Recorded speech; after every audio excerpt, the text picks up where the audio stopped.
Good evening, everyone, and welcome to the November 6th meeting of the Parks and Recreation Commission. Will the staff secretary please call roll? Commissioner Bridge, Here. Commissioner Esparza, Here. Commissioner Short, Here. Commissioner Suchek, Here. Commissioner Pollock-Cushing, Here. Commissioner Alexander, Here. Commissioner Borowiak, Here. Youth Commissioner Abu Markia. Okay. Will Commissioner Borowiak lead us in the pledge tonight? I pledge allegiance to the flag of the United States of America and to the republic for which it stands, one nation, under God, indivisible, with liberty and justice for all.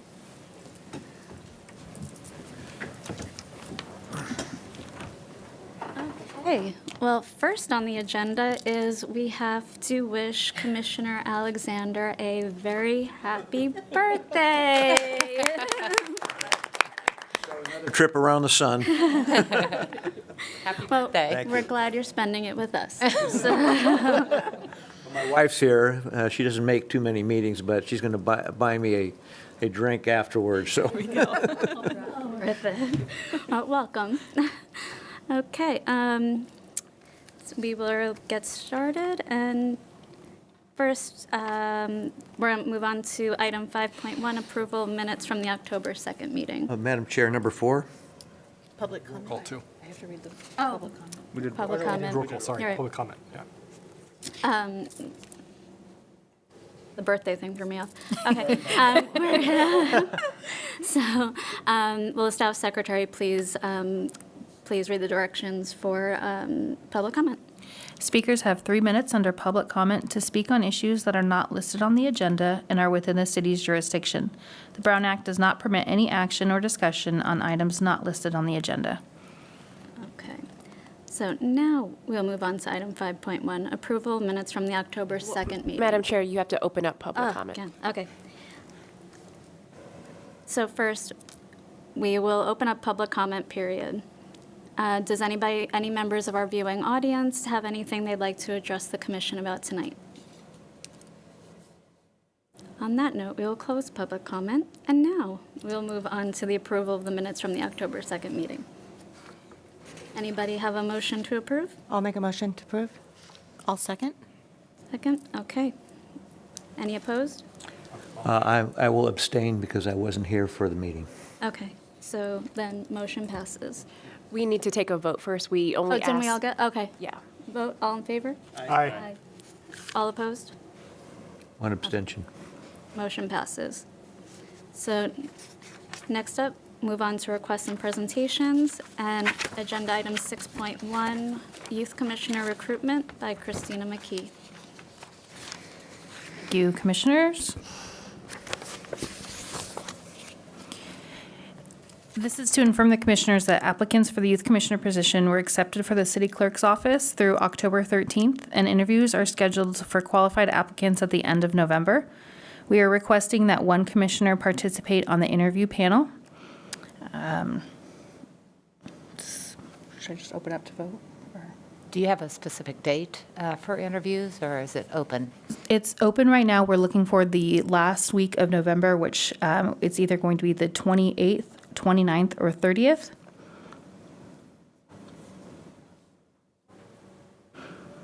And so we're kind of looking to see whoever can volunteer, the one person, kind of look at the schedule and see what's available for them. Wednesday, Thursday, or Friday? It is a Tuesday, Wednesday, Thursday. And the staff will hold the interviews, and the commissioner will be a participant. Correct. Is it Go good? ahead and volunteer for that. Good, okay. How many do you need? Just one. Just one, okay. Mike, if you want to. No, I was gonna say, I've done it probably every year, but I mean, like, I can, It's been a while since I've done that one. so. I'll be a backup if you can't. We're not hoping to have a 8-hour meeting, so. Buy me dinner this time. Okay, so we're all set with that? Okay. Thank you, Christina. Any member of the commission have any comments, questions, or concerns you'd like to bring up? And now open for public comment. Is there anyone in the viewing audience that would like to comment on this item? Okay, we will close public comment. And do we have anybody that would like to make a motion to approve that Commissioner Alexander be the representative on the panel to pick the next year's student ambassador? So moved. Do we have a second? Second. Okay. All in favor? Aye. Any opposed? Okay, motion passes. Next item on the agenda is item 6.2, proposal to consolidate Parks, Recreation, and Libraries Commissions and Boards presented by Jill Geller. Thank you. Good evening, Commissioners. I am Jill Geller, your Parks, Recreation, and Libraries Director.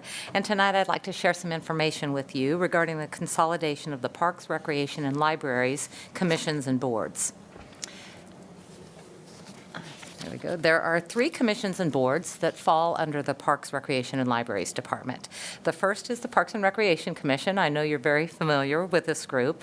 And as you know, the Parks and Recreation Commission is a 7-member commission plus 1 youth commissioner. The Parks and Recreation Commission meets monthly. The Library Board is a 5-member board plus a youth commissioner, and the Library Board meets bi-monthly in January, March, May, July, September, and November. The Senior Commission is a 7-member commission. There is no youth commissioner on the Senior Commission, and the Senior Commission meets quarterly in February, May, August, and November. This is the current membership of each of these groups, and on the left you can see the Parks and Recreation Commissioners. In the center are the Library Board members, and on the right are the Senior Commissioners. Members of boards and commissions serve staggered terms of 4 years, with no member serving more than 2 consecutive terms, and youth commissioners serve 1-year terms. You'll see that the terms for many of the current commissioners end in December of 2024. The asterisks indicate that these members are eligible to reapply when their current term ends. We have several commissioners and board members whose terms end in December of 2026. Staff proposed that these 3 groups consolidate into a single Parks, Recreation, and Libraries Commission, effective January 1 of 2025. That means that all current board members and commissioners whose terms end in 2024 shall serve the remainder of their term.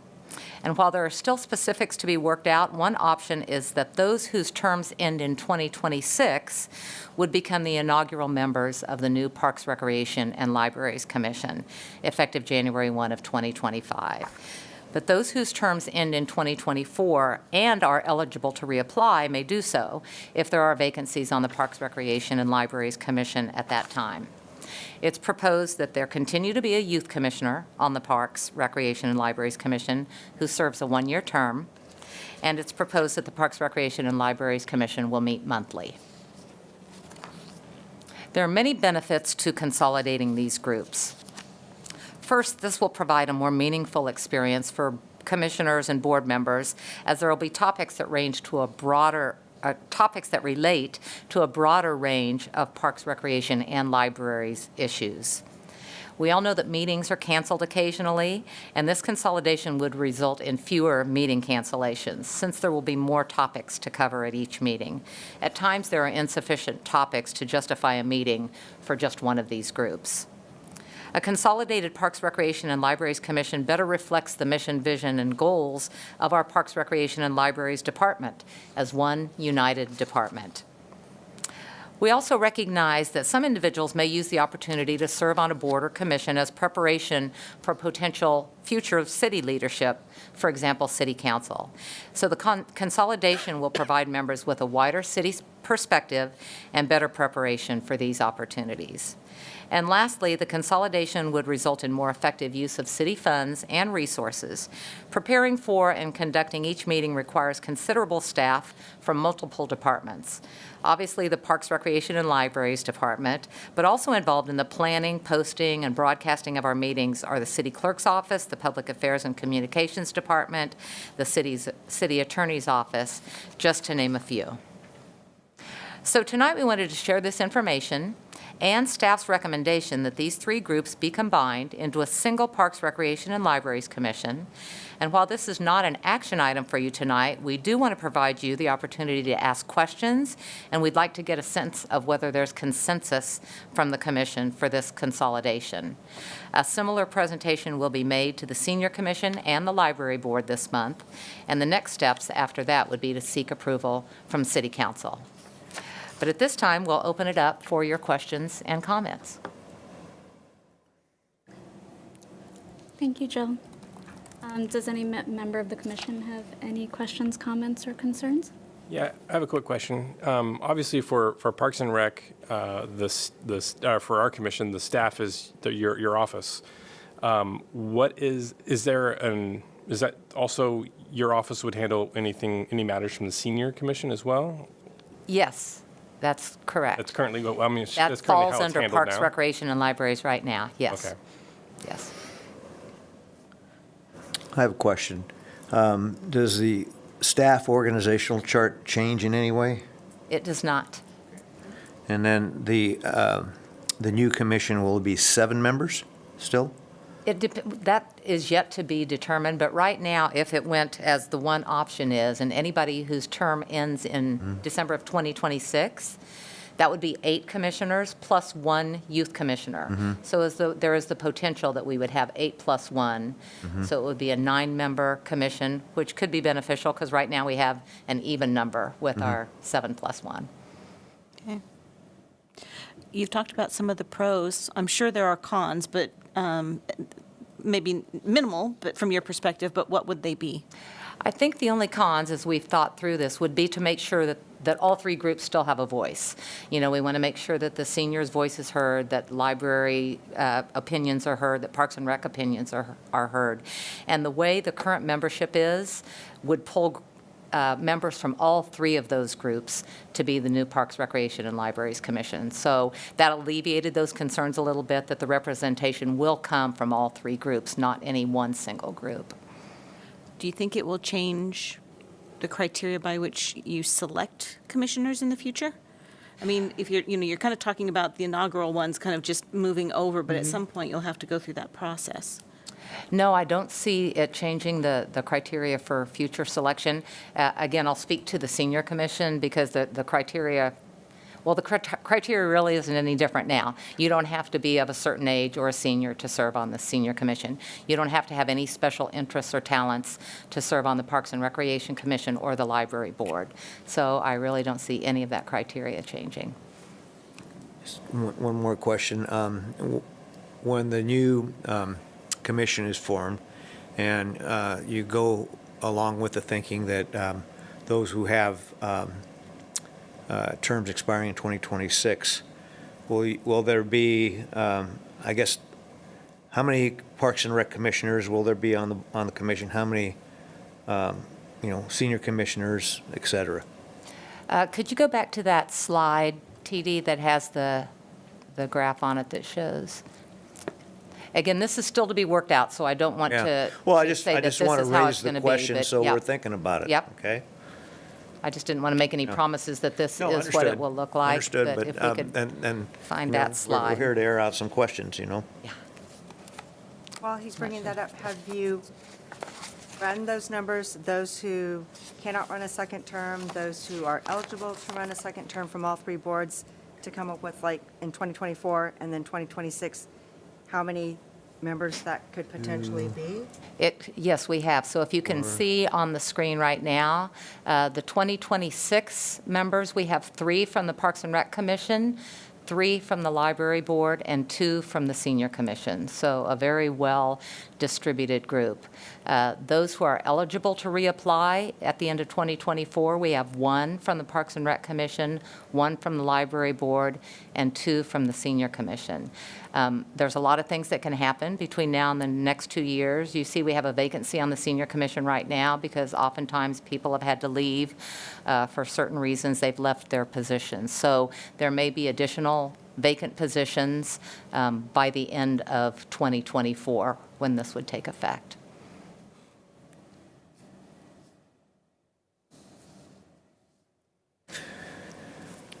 Well, like I say, have to work it out. A couple.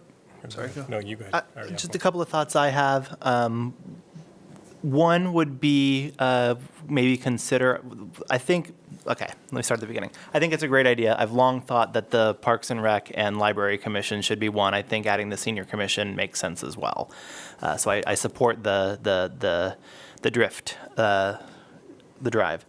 I think the biggest loss from my perspective on this is the loss of the second youth commissioner. That this is probably the sector of the city that is most directly impactful for the youth, and that their input is probably the most valued.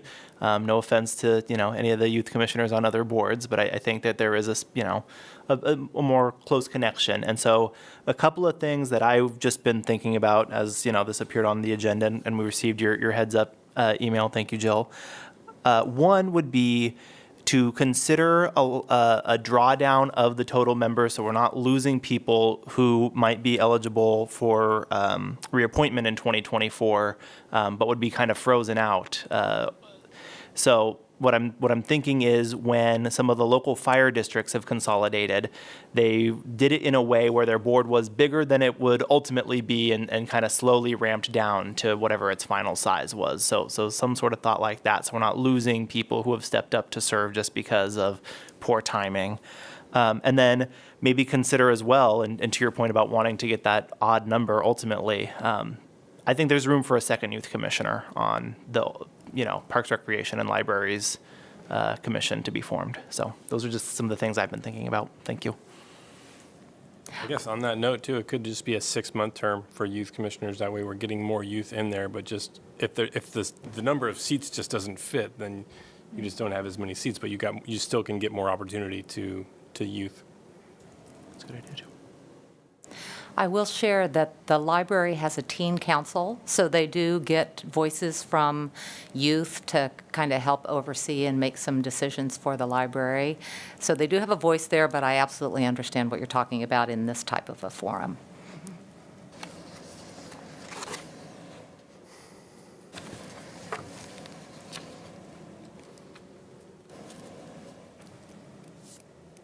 Because I guess once they all merge, there'll be more senior commission members eligible to merge in than like the overlap of the end dates of library board and Parks and Rec. Like Parks and Rec, where most people are 24, except for We have 3 Two. From the Parks and Rec Commission, 3 from the library board, 4? and 2 from the senior commission. You're seeing the ones that are in I'm talking about 26. Yeah. So who will still be serving after December 31st of 24? We have 3 from the Parks and Rec Commission, 2 from the library board, 2 from the senior commission.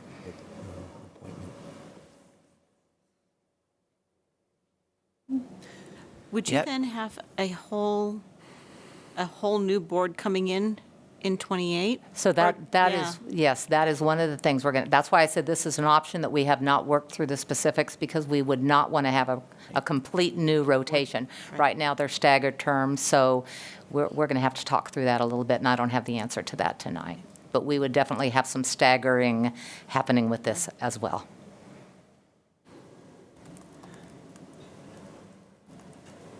Because one option might be to have all the terms end in 26 of that inaugural board, but then appoint separately 2- and 4-year members to the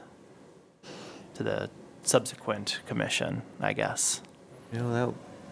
That's a fair idea. Good idea, Jeff.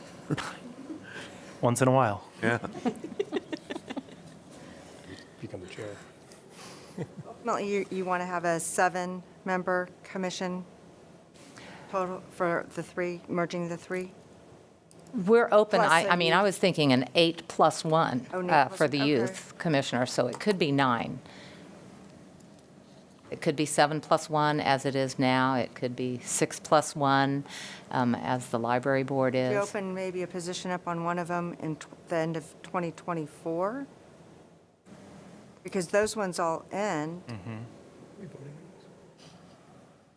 will they be able to go, the ones that end that could do a second term, be considered to do a second term, those that end in 2024? If you're talking about this starting January of 2025? It depends on which route we go. If we expand the total number, we could have a very large commission that they could be on, or if we don't, they could be eligible to apply if we lose some between now and then. Yeah, it looks like there's one 2026 person from each category that would not be eligible. So there is an opportunity there for some of that experience Staggering, to yeah. come over. Yeah. Well, as someone who makes a living at following votes, I would strongly suggest that you have an odd number to break any types of ties.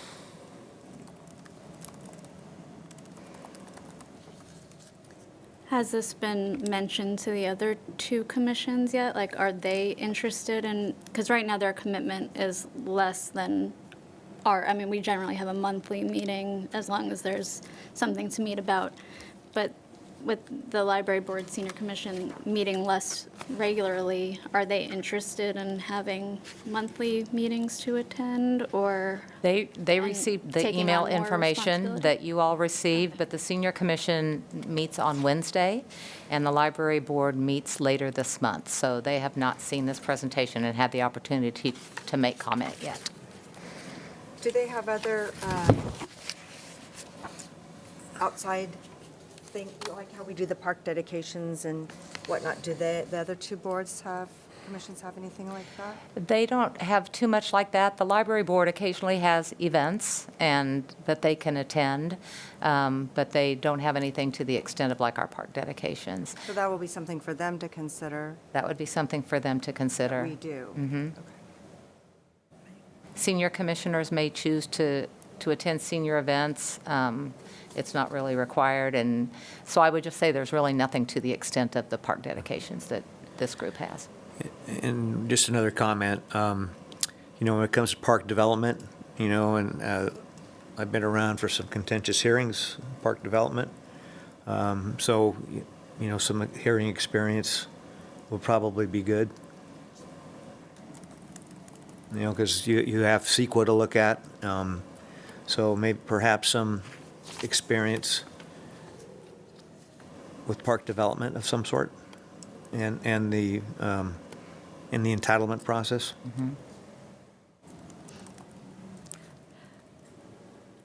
So who makes the final decision on this? You said this is not an action item for today, so does it come back to us at a future date, or does it go straight to City city council. council? It will go to council after we speak to the other groups, unless there is, great opposition to it. We wanted to give you the opportunity to share any concerns and, again, ask questions. But the next steps would be for it to go to council. Okay, so this is informational only today? Yes. Yeah. When do you plan to take it to city council? We'll see how the other conversations go this month, and we would likely take it in December or January. Is there kind of like a learning curve if we're going to lose a lot of the intellectual property of each board and commission, kind of just what people are used to doing and the information we're used to digesting and being a part of. So is there going to be things that, library board wouldn't necessarily know about our commission or senior commission crossing over into ours that, would make almost like an overlap be a better thing, because then you have more people that are dialed in from this commission remaining, and then as they kind of feed into it, or? Tell me what you envision by the overlap. No, I guess kind of along the lines of what Commissioner Short said, like kind of terming out people in less of a, like, you're going to lose a huge chunk of Parks and Rec people at the same time. Then you have like more library, senior, kind of all. So the people that would be good for another 4 years on Parks and Rec will be, you're just going to lose that growth, I guess. Yeah. So is that a concern that senior commission would have to kind of learn the lay of the land for Parks and Rec, same for library. We would certainly have to do some orientation, like we do when we welcome a new commissioner on any of those groups. But the same could be said for their groups as Right. well. Like, we would have to, Right. those of us that may be here would have to learn the other two commissions. Right, yes. Absolutely. All right, I'm really going to throw a curveball at you. Okay. How about 2 commissions instead of 3? 2 commissions. And what would those two be? I don't know. Okay. A consideration maybe, rather than 1 commission, maybe you combine the 3 commissions into 2 commissions. I was just following up on what Sandra's thought there. Just kind of like little by little, maybe So, decrease. so anyway, I mean, that's another thing to think about. It's another thing to think about. It seems like all 3 do very different things. Is that correct? Or are there similarities within any 2 to that point? The other two actually don't have much decision-making capability. This group approves our Gotcha. park master plans. There's not a lot of approvals from the senior commission or the library board, so their meetings are typically just information only. They're staff reports, much like what you see here, of things that are going on at the library or within our senior programs. So there's not a lot of background knowledge needed for that. But they deal with very different issues and programs. There's not similarities between the programs in terms of merging. Library has programs very similar to what our recreation division does. Okay. So there's some similarities there. Yeah, there's quite a bit of similarity between the library board and the Parks and Recreation Commission. However, certainly the library has a different philosophy as far as access and paying for programs and those things, and that would all be things that we would have to orient the new board on. What, could you do something similar like with the Youth Sports Coalition, except for maybe have a combination, maybe somehow combining the senior with the library, and then maybe have an X amount number of Parks and Rec commissioners sit on that? So, and then have some of the library and senior commissioners, sit on that, since it's informational only, and meet a handful of times a year, kind of like the youth sports? So I I mean, think- it's still another set of meetings, trust me, I know about having meetings. But it's a, way to kind of maybe keep the integrity of ones who have more decision-making, such as Parks and Rec.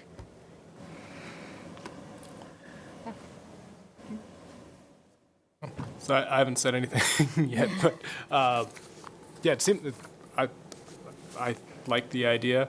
As far as the turnover of knowledge, it seems like if you've got 2 from Parks and 2 from the library board and 1 from senior who are eligible to reapply at the end of 2026, you're going to carry,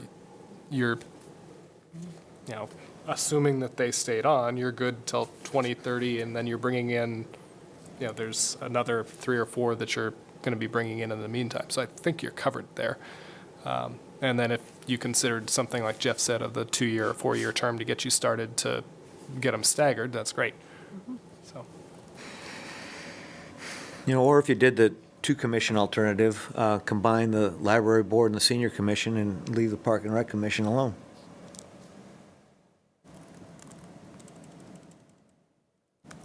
Because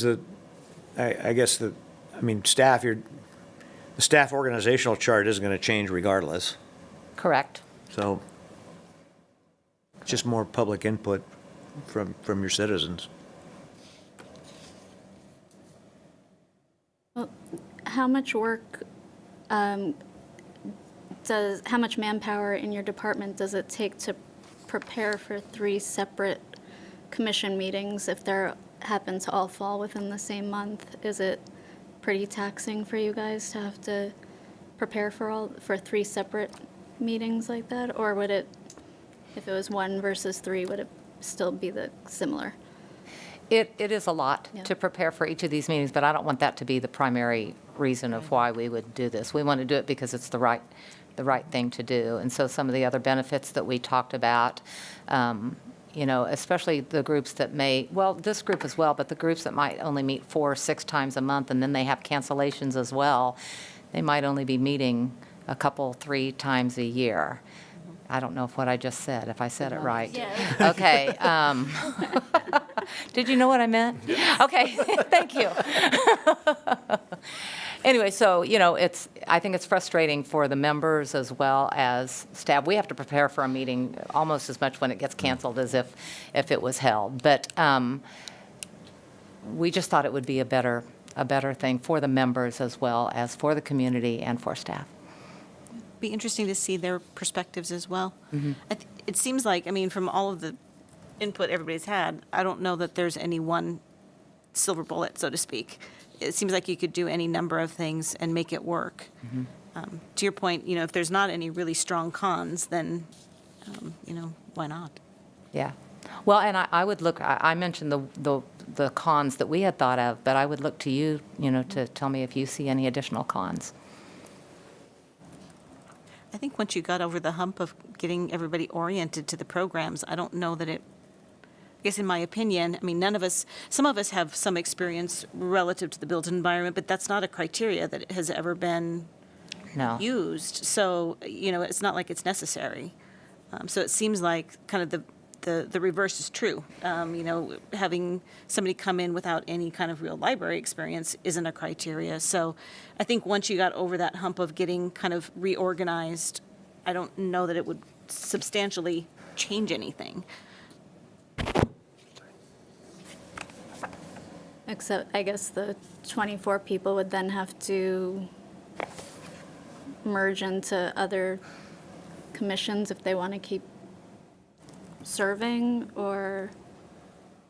There would be opportunities if there are vacancies on other commissions, and again, there may be vacancies on the Parks, Recreation, Libraries Commission if we went the route that I originally mentioned, because all of the people that are currently through 26, there's no guarantee that they would stay through 26. They certainly can, but it's not been unusual for someone to have to leave prior to the end of their term. And so if somebody is going to leave, like, the library board between now and 2025, would their seat just remain vacant in the time, or would they still be replaced for a 1-year term for somebody else to replace them? Either one of those things. We haven't thought through it yet, but we would not replace it for a long term at this point.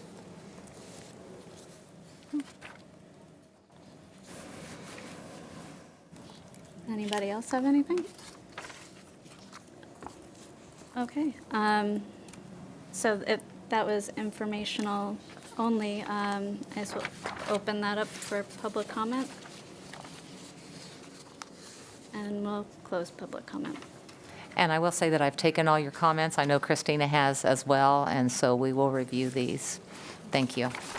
I should say, what would be the next step in that process? Just waiting for you guys to make the decision, I guess. Yes, and we'll absolutely keep you informed, but we have the other 2 groups to talk with first. Okay. Well, thank you, Jill. Thank you. Next, we have informational item 6.3, Parks Operations Overview by Brian Castelluccio.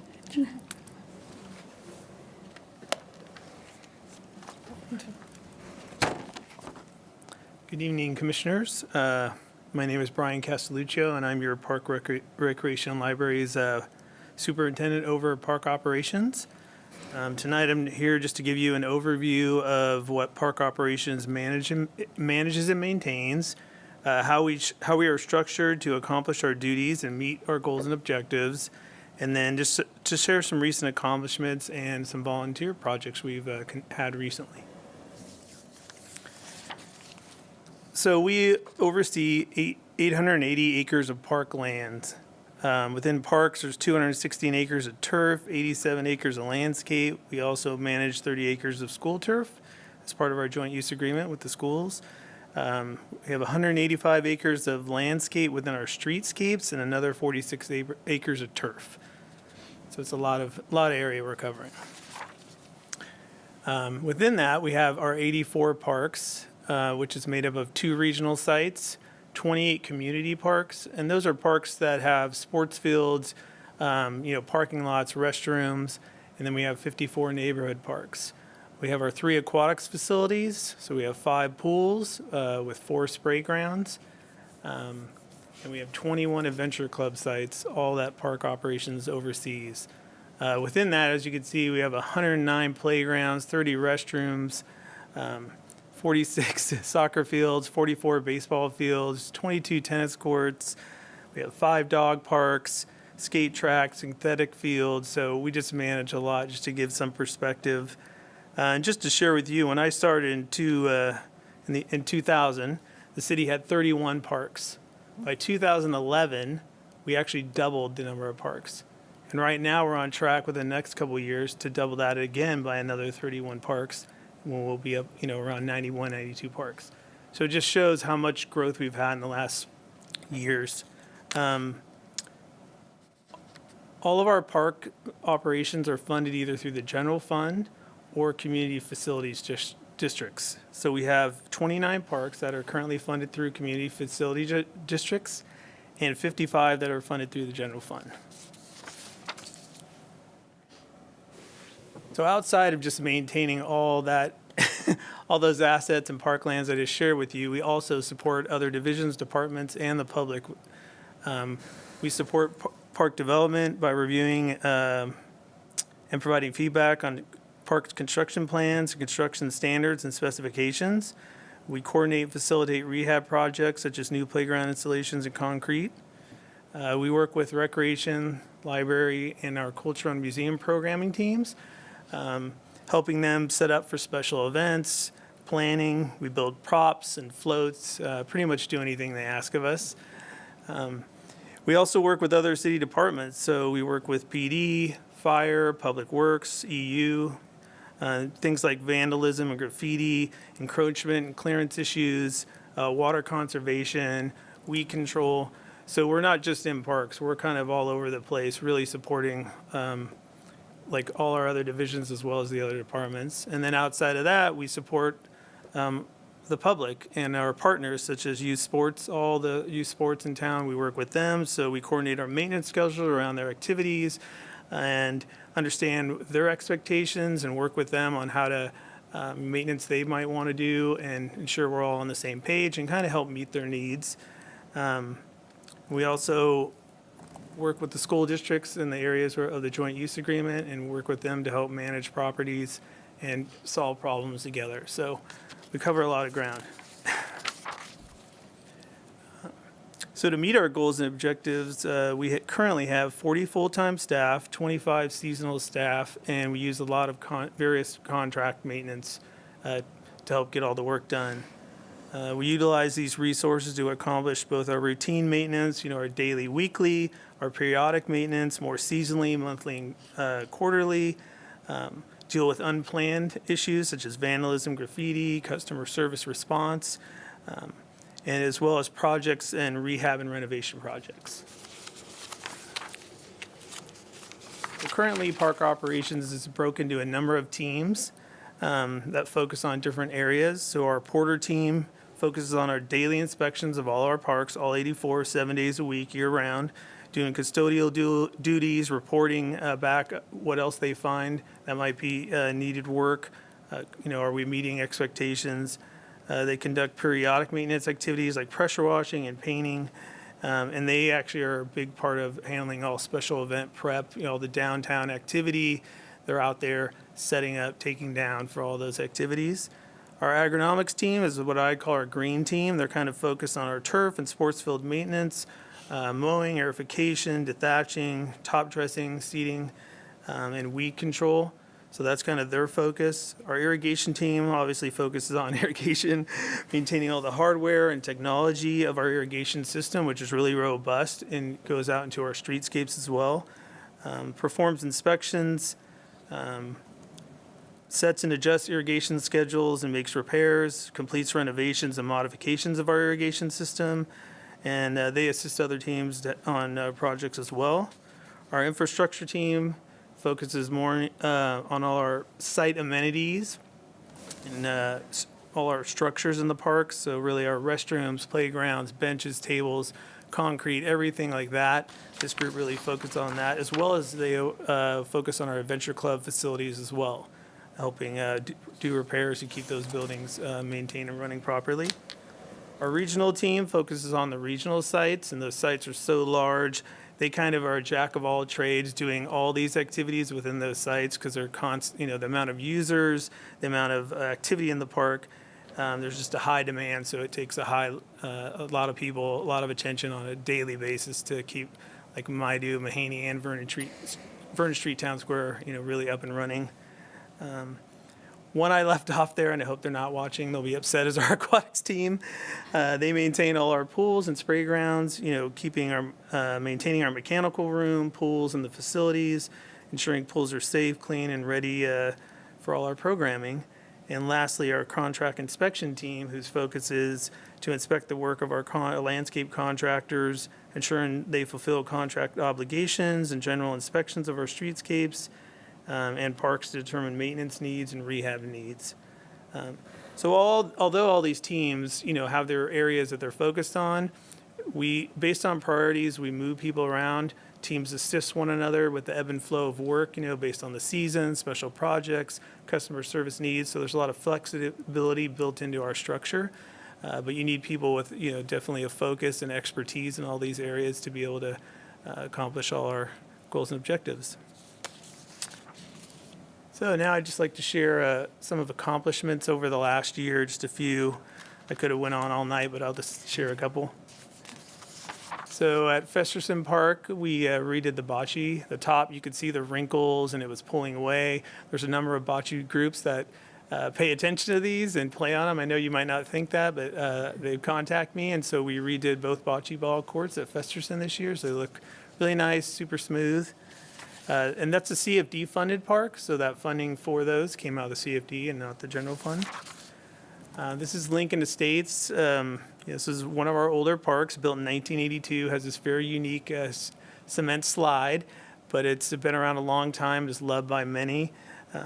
So this year we had it stripped down to its core and then built back up so we could get it smooth, bring the color back. It was kind of cracked and faded. Funny little anecdote, I was out there taking these pictures actually, and two ladies came up and they were there staring at it, and I'm like, oh, how you doing? And they're like, oh, we were just in town and we had to come see if the cement slide was still there. We rode on this all the time when we were kids, and they both hopped on and shot down the slide. I'm like, woo! Yeah, it's fast. So if you haven't been on it, head out there. Next is the Maidu Soccer Complex. So this was redone a couple years ago, but we converted it from a fescue turf to Bermuda. It's a hardier, and grows in on itself a lot better than fescue. So for sports, it's excellent. It does take a whole different level of maintenance compared to fescue. So we've been working to really get our maintenance plan in place and really kind of hit the ball. And this year we hit all the marks, from just dethatching, aerification, top dressing with sand. We put over two dump truck loads of sand per field during top dressing.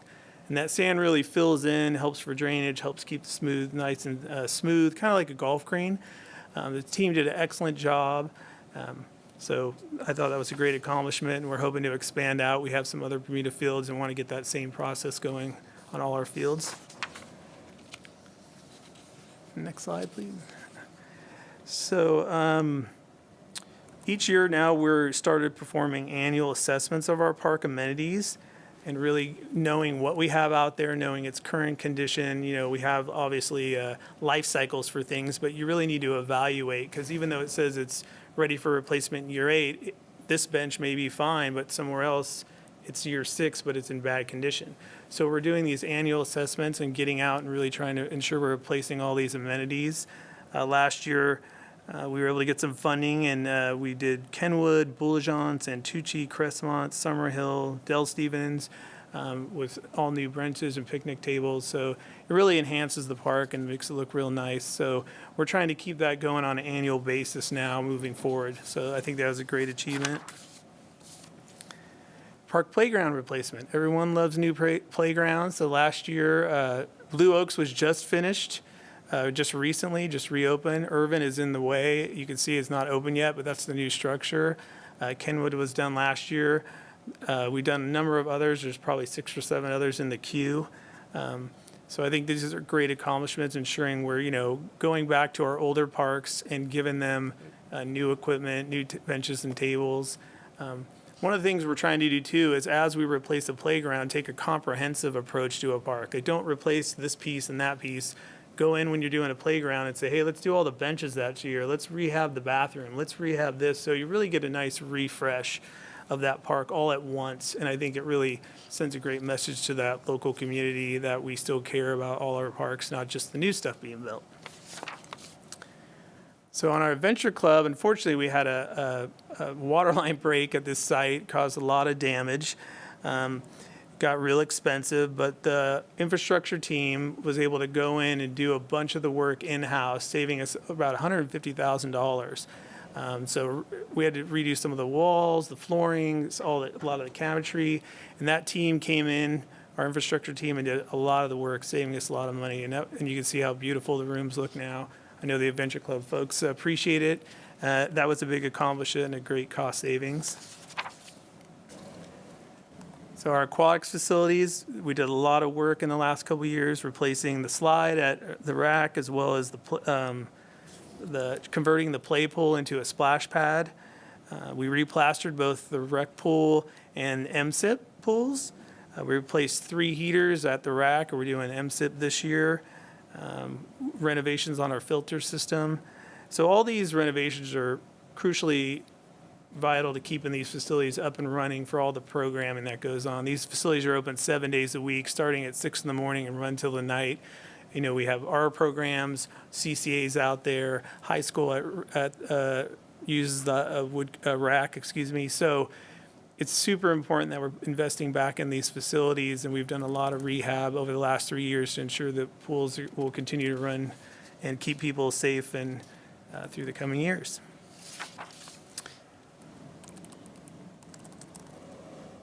Another great program I think I'd like to mention is our Community Gifts Program. This allows residents to purchase either a memorial bench, a regular park bench, or trees and have them placed in a park. So park operations work with residents to select appropriate sites and install the benches. These donations make a great addition to our park, and as you can see, there's some of the memorial benches that we've installed, and our staff do that. So last, to kind of close out, I just want to share some of the volunteer activities we've done over the last year. This picture right here is a group out at Crestmont Park.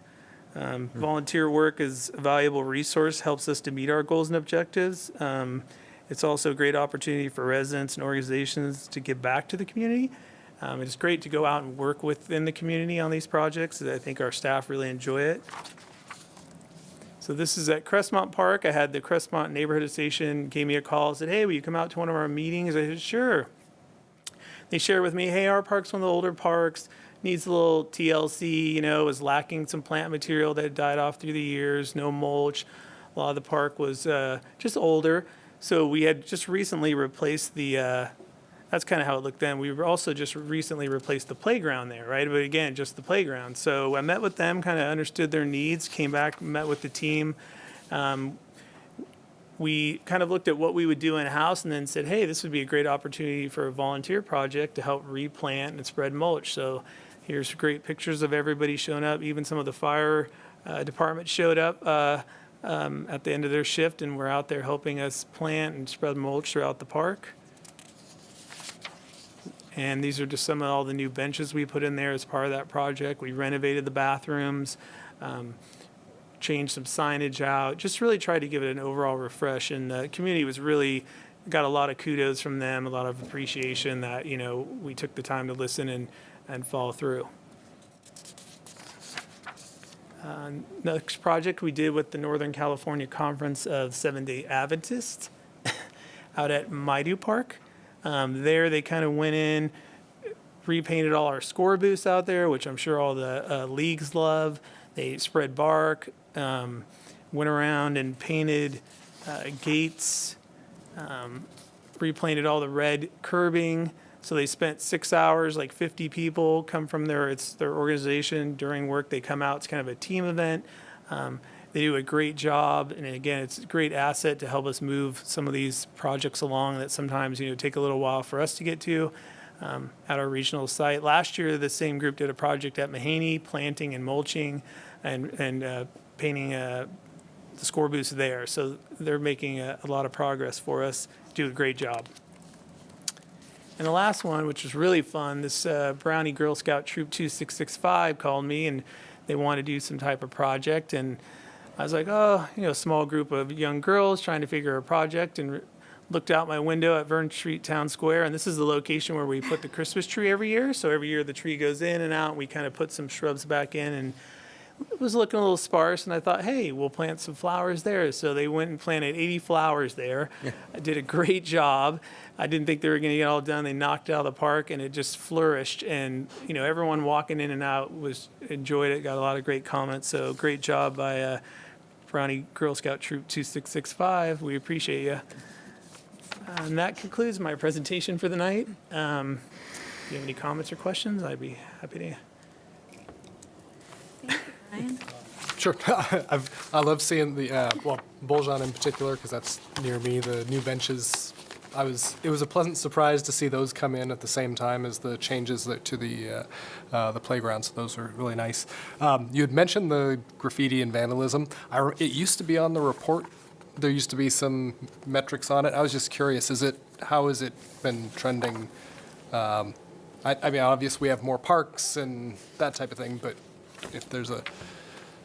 So what the city has kind of done recently is more consolidate vandalism. It wasn't just a park thing. You see it all around town on electric boxes here and there. And they took a kind of a broader approach to make sure all the departments are focused in their areas. And so I don't know if we're collecting. I'm sure we are collecting the stats. We'll have to look into that and see how we can provide those in the future. I don't know if it's any greater. I know we're just paying really good attention and trying to get it removed as quickly as possible. But it really is a consolidated effort between park staff, public works, electric, PD. So I don't have those stats, but we should be able to. You don't need to. I was just curious. That was a curiosity question. Another curiosity, how do people know that there's opportunities for volunteering? Is that posted anywhere on the website, or is there a calendar people could refer to? Because I think, there was the Crestmont Park, that's my park, but I never knew that the volunteer opportunity was there. So how do you find that stuff? So we're trying to do a better job of, a lot of these came to fruition kind of rapidly. A Right. group approaches me, but we're trying to do some where we're planning them in advance and giving notice to both the council and commission and get them on a calendar. I know Jill's been requesting that of me, and we're working to do that. So, and then even to announce ones that are going on. Some groups say, hey, we just want to do it ourselves, but then I always ask that question, but we'll definitely try to improve and make sure all of you, get notice and you can have the opportunity for sure. I just think a lot of neighborhoods would appreciate that, and there's a lot of students that need volunteer hours and stuff, so I think there's a lot of opportunity there if you could tap into it well. We do have the PRL Ambassador Program that's advertised in our magazine, and so whenever there's a volunteer opportunity, we also send something out to that list. Great. I just want to say thank you for the presentation. I mean, the scope of, I guess I kind of knew that all of those things happened, but to see it all kind of put together in one presentation, it was epic. It's a lot, but everyone's doing their best. Well, I rode my bike around the Maidu Soccer Complex over the weekend, and it looks spectacular. I just want to point that out to you. And then we have 84 parks now. How much more parkland do we have dedicated that will be developed in the future? I don't know from an acres standpoint, but I do know at build-out, with what's already been identified, we'll be at 120 parks. Is there a Wow. timeline on that? Again, I think you mentioned something on it, Brian, but I can't remember. I think we'll be at like 92 within the next couple of years, so that gives you a little perspective. So about, okay. For 10 years. I don't That have that means- off the top of my head. That means Tara cannot retire. We've been telling her. Well, I want to say thank you for the presentation as well. And my office window is Caseburg Park, and I see them out there daily, all the time, and the park is maintained beautifully. And lots of soccer people out there utilizing the park. Gets a lot of use. I walk my dogs up there on the weekends, and they're even working on the weekends, maintaining. I lived by the Lincoln Estates Park. My kids enjoyed that slide all the time, so that was fun to see that. Thank you. Anybody else? Okay, I'll open public comment. Anybody have anything they would like to add? Closing public comment. And that was an informational item only, so no vote. So we'll move on to the last item, which is item 6.4, Youth Development Overview, Kate Rebello.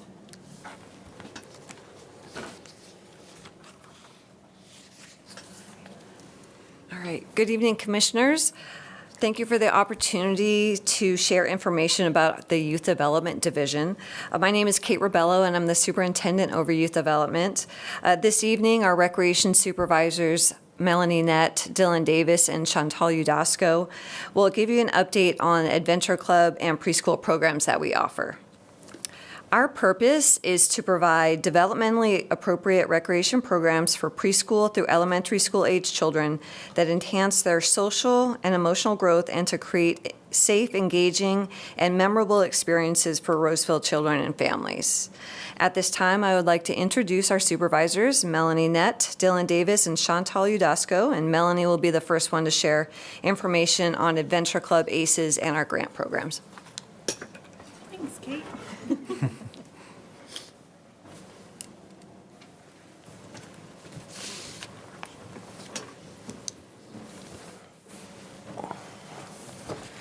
All right, hi, everybody.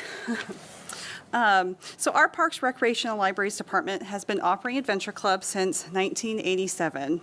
Adventure Clubs are state licensed before and after school programs that are located on the campuses in Roseville City School District, Dry Creek School District, and our newest partner, Center School District. We currently have 21 Adventure Clubs, and 7 of those provide before school care. Our newest Adventure Clubs that opened this school year are Westbrook Elementary and Rex Fortune Elementary. And we also have another Adventure Club another Adventure Club site slated for fall of 2025 at Creekview Elementary School. While enrollment numbers vary slightly from month to month, currently we have just over 1,100 children enrolled with us. That is up quite a bit from last year when we had 942 children enrolled with us. Adventure Club is not a part of the general fund. It is an enterprise fund, which I'm sure that you guys know that it means that it provides goods or services to the public for a fee, which makes it entirely self-supporting. Our Adventure Club program curriculum offers a variety of structured and free choice activities throughout the day that considers children's needs and interests. Our curriculum offers a variety of content areas, includes hands-on activities, clubs, and enrichments. Sorry, I lost my place. Activities are developed with consideration of the individual and developmental needs of school-aged children. The Adventure Club staff members include the children in the curriculum planning process and pursue children's needs and interests for activities. Our after-school program promotes learning and development in key areas such as STEAM, nutrition and wellness, creative arts, cooperative learning, language and literacy, as well as physical activity. We also integrate core elements such as social competence, personal development, character education, and diversity and cultural awareness. We provide academic assistance, which is part of our after-school time as well. Children have designated quiet time to work on their homework and reading to extend the school day. This time provides an opportunity for 1st through 5th graders to work on homework with guidance from our program staff. We also provide ACES, which is at Kirby and Woodbridge, and we partner with the Roseville City School District to provide after-school education and safety program, which is ACES shortened. The ACES program was created with funds from the voter-approved initiative Proposition 49 back in 2002. The program content includes daily enrichment focusing on literacy, tutoring, recreation, and sports. We provide enrichment classes that may involve visual and performing arts, music, physical activity, health and nutrition, as well as just general recreation. These enrichment activities are designed to enhance the regular school day. Our staff plan many fun activities, enrichment sessions, and games for our participants. We have 184 children enrolled in our ACES program this school year between Kirby and Woodbridge. Our grant programs, which are located at Woodbridge and Caseburg, is where we provide subsidized care for eligible families through the Department of Social Services. In addition to providing much-needed childcare to these needed families for free or reduced rates, we assist them with locating community resources ranging from food or diaper banks to housing referrals and to parenting classes. In addition to our before and after school programs, we provide non-school day care and school breaks. During the summer, we transition to Adventure Camp, and we typically have 9 sites open for the summer, and we offer all-day care with field trips to the pools, bowling, roller skating, library, as well as fun-themed activity weeks. Now, I would like to introduce Chantal to talk about our preschool program as well as some challenges that we face. Yes. So our preschool program offers a variety of age-appropriate activities based on our guidelines recommended by the California Department of Education. Curriculum is taught through a combination of free choice learning activities and structured group learning time. It incorporates literacy, mathematics, science, engineering, physical education, the arts, and social emotional learning.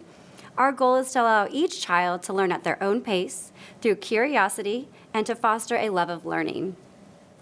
We offer pre-kindergarten for the 4 and 5-year-olds, 3 days a week at 10 Adventure Club sites, and preschool for our 3 and 4-year-olds, 2 days a week at 9 of our Adventure Club sites.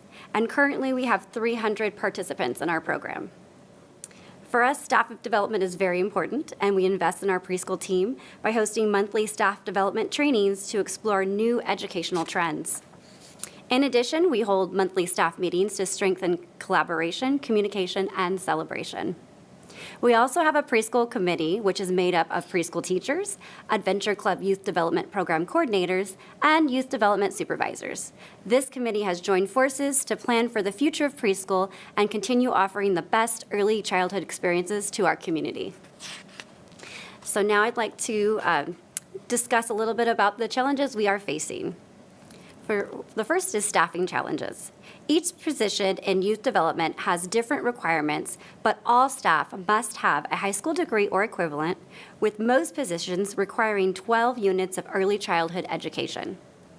California state licensing also requires that we maintain a 14-to-1 ratio at all times in our adventure clubs. We are roughly down 30 staff members, and these staff would be needed to clear our wait list and increase capacity at some of our sites. Our strategies for recruitment of qualified staff has evolved, and we are taking a proactive approach to reach potential staff. We are participating in area job fairs at high schools and at colleges, and we even created our own mini job fair this past October. We are also reaching out to schools and setting up booths to share what a great place the city of Roseville is to work, particularly for us, Adventure Club. We continue to also look at the city's internal process for hiring to streamline and improve onboarding. Another challenge is other on-site providers. So to assist school districts with parent demands of on-site childcare and at the Expanded Learning Opportunities Program mandated by the state of California, there is now another on-site childcare provider. This has had minimal effect on our enrollment numbers. However, we do have to be cognizant of this and find ways to stand out as the program of choice.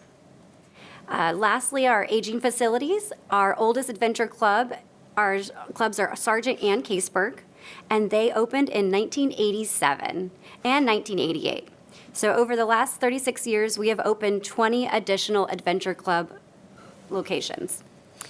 And I would like to now introduce Dylan Davis, who will share information on some of our successes. Awesome. I'd like to share some of our successes here at Adventure Club. First, I'd like to talk about our passionate staff. Our Adventure Club staff are some of the best in the city. Working with children takes a special person, and the energy our staff brings every day is truly impressive.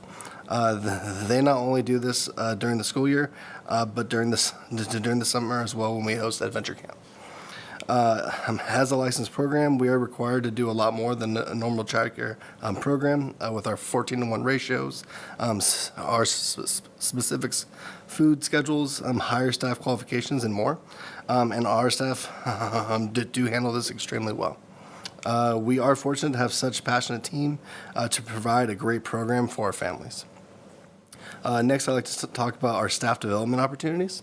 At Adventure Club, we have been able to promote 4 part-time staff to full-time child care site coordinators in just the last 6 months alone. This speaks to our growth as a division and our commitment to developing our staff. We have also given our leadership staff the opportunity to take the Gallup Clifton Strength Finders assessment. This has helped our staff identify their natural talents and maximize their potential, as well as learn about other people's strengths to better understand one another in the workplace. Next, I'd like to talk about our staff onboarding program. Adventure Club has an onboarding program that includes a new employee orientation, which goes over all of our policies and procedures, as well as expectations for our staff. And then next will be our site orientation, where our lead staff will train them on site-specific operations. They will get a tour of the school and any other details they need when working at that site. And then within the first 2 to 3 months, they'll be doing a new employee training, and this is done by our training committee. And within that, they go over behavior management, classroom management, and then games to implement within our curriculum, as well as customer service, and then we go over our safety manual. And then last, during the first 3 months, they will establish a 30, 60, and 90-day goals with their lead staff. And last, I'd like to speak on our junior leader program. For last school year, 5 of our adventure clubs have implemented the first junior leader program. This power in programs our 4th and 5th graders to take a leadership role at our adventure club sites by leading arts and crafts projects, games, small group work, homework help, and more. Before jumping in and leading activities, we introduce and teach skills like conflict resolution, how to lead an activity, and more. And by the beginning of next school year, we'll be having a junior leader program at each of our adventure club sites. We want to thank you so much for the opportunity to share some of our highlights, and we'd be happy to answer any of your questions or take comment. Thank you, guys. Okay, anybody on the commission have any comments, questions? I had a couple, actually. Where are the Adventure Club teachers? Where are they drawn from? Are they being drawn from the teaching staff at the school, or are they completely separate from any of the school staff? Our teachers are separate from the school staff. Sometimes we do have staff that might work at a school during the day as maybe an assistant or aide, and then they'll work with us in the afternoon, but we hire them separately. So, yes. Yeah. Okay, so, but it is, sometimes it's drawn from the staff that's already there to help. few sites, on yeah. that Sometimes it's not, so it's a combination? Correct. Got it. Okay. And then you mentioned the Caseburg and, the second one, the 1987, the existing, are those facilities in need of upgrades? Is that, since they've been there for that long? Yes, that is something that we're working on many of our older sites, and, our team, our staff definitely are working on a plan to look at, getting floors replaced and blinds, and we've been working that in year by year. Where are the funds drawn from for those programs or for those upgrades? Just out of curiosity. Kate. We budget for it, wherever you, We're working on a plan. And that's fine. Yeah, no, Yeah. I was just because it curious. grows every year, as you can imagine, the need. Yes, as they had shared, we are an enterprise fund, so whatever money that we bring in is the money that we can spend. So, we did share that, our resources are limited for various reasons. So we are working on a plan to be as effective as possible to repair and replace as much as we can. Gotcha. Okay. How long do staff members generally stay on at Adventure Club? Are they mostly younger that get phased out, or do most stay year after year? And Yeah, I think it's interesting. We have what we call part-time temporary staff that, temporary doesn't mean anything. They could stay with us. I've had staff retire out of that category, but it seems like the trend for the last few years, at least since COVID, that staff do not stay as long as they used to.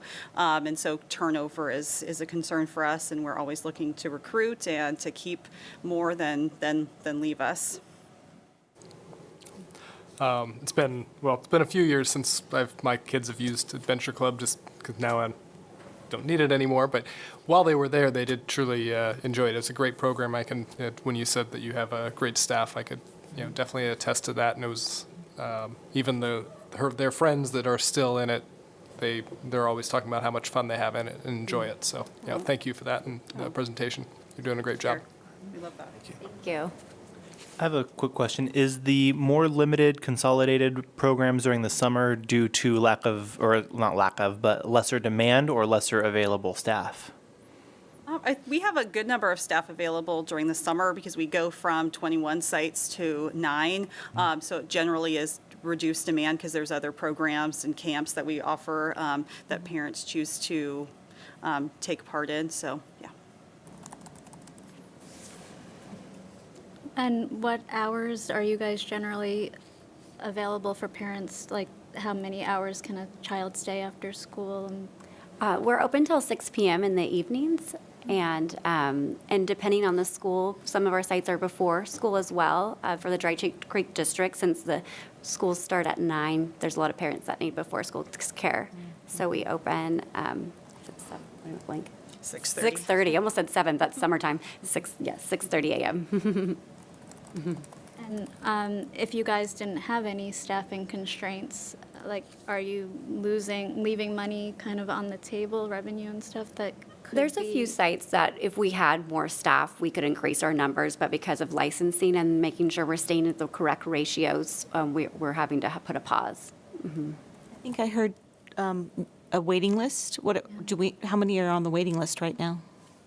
It depends per site. Each site keeps their own wait list, so some sites have greater. The west side generally right now has a higher wait list, but so it depends site per site.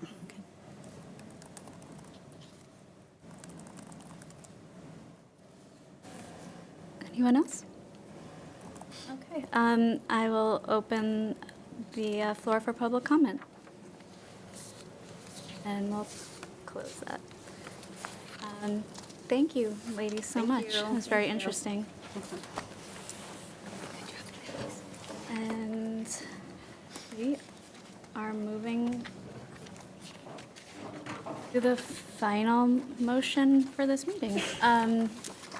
So all the agenda items are complete for tonight, so do we have a motion to? Boards and commissions report, staff report. Yeah, sorry, apologies. Okay, the final one before we leave is Board Member Commissioner Staff Report by Jill Geller. I'll make some comments on behalf of staff, and I'm going to comment on both of the presentations that were here tonight from a bit of a personal standpoint. And for those of you that are parents and working parents, I just have to say, and you guys have heard this from me a million times, and you'll hear it from me. You'll hear it from me a million more. But my kids didn't grow up here in Roseville, but I'd been a working parent my whole life, and my kids went to the before and after school programs, and I just can't tell you how much that meant to me. I mean, I can't imagine my life without those programs, because I could drop my kids off early and pick them up by 6 o'clock and not have to worry that they were safe and having fun. They didn't want to leave when I picked them up. So it just means so much to me that we have such quality programs here in Roseville, because I know it means so much to our families. So thank you guys for all that you do. And then regarding the parks presentation, you saw the magnitude of what we do in the parks, and it blows me away every day. And we recently were able to obtain a system that helps us count visitors in the park through phone locator devices and AI and those kind of things. So we'll be able to start in 2024 providing you with park visitations in addition to the facility visitations that you see. But our first glimpse are nearly 4 million people that visit our parks every year. So you can see why Brian's staff is as busy as they are. And it really doesn't surprise me at all, but we just never had a way to really count it. So you'll be seeing some of those numbers. And so lastly, we just have so much coming up between now and the next meeting that I wanted to highlight a few things. We have a couple of events coming up related to Veterans Day and to honor those who have served. And the first one is this Thursday night called Honoring Veterans, right here in Vernon Street Town Square. And the event includes some kids' activities, a wall of honor, representatives from some of our military branches, live music and food trucks, and also donations for a care package station are appreciated. So that is this Thursday from 5 to 6:30 in Town Square. And then we hope to see you all on Saturday at the dedication of Remembrance. This is a dedication of our new public art piece. It's a 6-foot bronze sculpture of a red poppy on a base, and the base features the poem In Flanders Field. As you know, a poppy is symbolic of those who have served, and if you're familiar with the poem In Flanders Field, the same. So the mayor will be there. We'll have an honor guard ceremony, members of the American Legion, VFW, and so it's just going to be a lovely event to dedicate this new art piece in Veterans Park North. Again, prior to our meeting, we've got Turkey Trot coming up on Thanksgiving Day. Do we have any space left, Jeff? Oh, yeah. Okay, so sign up for Turkey Trot. Okay. We have the Gingerbread House Contest from November 29th through December 8th, and that's in the Civic Center Rotunda, where all of the entries from this year's contest will be on display. I always enjoy going and looking at those. Thursday, November 30th is the Christmas tree lighting event. Mark your calendars, 6 o'clock. As you know, festivities include decorating cookies, Santa's there, a kids' activity zone, music, food, and celebration lasting until 8 o'clock, but the lighting itself is right around 6 o'clock. Friday, December 1st is the North Pole Tavern in Town Square, and then on Saturday, December 2nd, we have Breakfast with Santa from 8:30 to 10 in the morning, and Milk and Cookies with Santa from 4:30 to 6 in the afternoon, both at the Mahaney Fitness Center. And this is after our next meeting, but I know we're all looking forward to Neighborhood Santa, which is December 5th through the 14th on Tuesday, Wednesday, and Thursday of each of those weeks. So this is a busy time of year for us, as I know it is for everyone, but we hope you'll join us for many of those events. That's all I have. Okay. Any comments, questions? Remind me, is Neighborhood Center, are the routes posted yet? I can't remember. Jeff is nodding yes, so. And the dates. Okay. I haven't gone looking for them, so I wanted to see.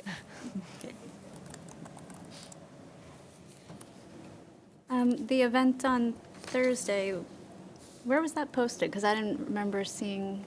It's on our website. It was? Oh, okay. And it's called Honoring Veterans, November 9th from 5 to 6:30.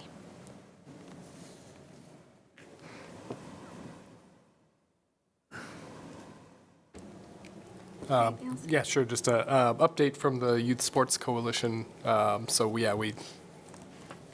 few weeks ago, met to kind of talk about the next steps after we had council had approved having the Brown Act portion of it dissolved. But it was nice to see all the organizations like the value of the group. So they want to continue meeting and having that line of communication and doing that type of thing. So that's all good, and it'll just be in a less structured, formal environment. But it's nice to see that all the organizations are very much still interested in working with the city and working with one another to help make youth sports better. So overall, I think that was a wise decision to move forward that way. Thank you. Yeah, actually, I was going to mention that before, when we were talking about merging the commissions, was as a result of the youth sports, the last coalition meeting, one of the things that was discussed was possibly having that kind of merge in with us too, to have youth sports kind of present at meetings or have representatives here. So that was one thing I wanted to ask about with the merging of the commissions, would be if we have the coalition trying to be also involved in the meetings.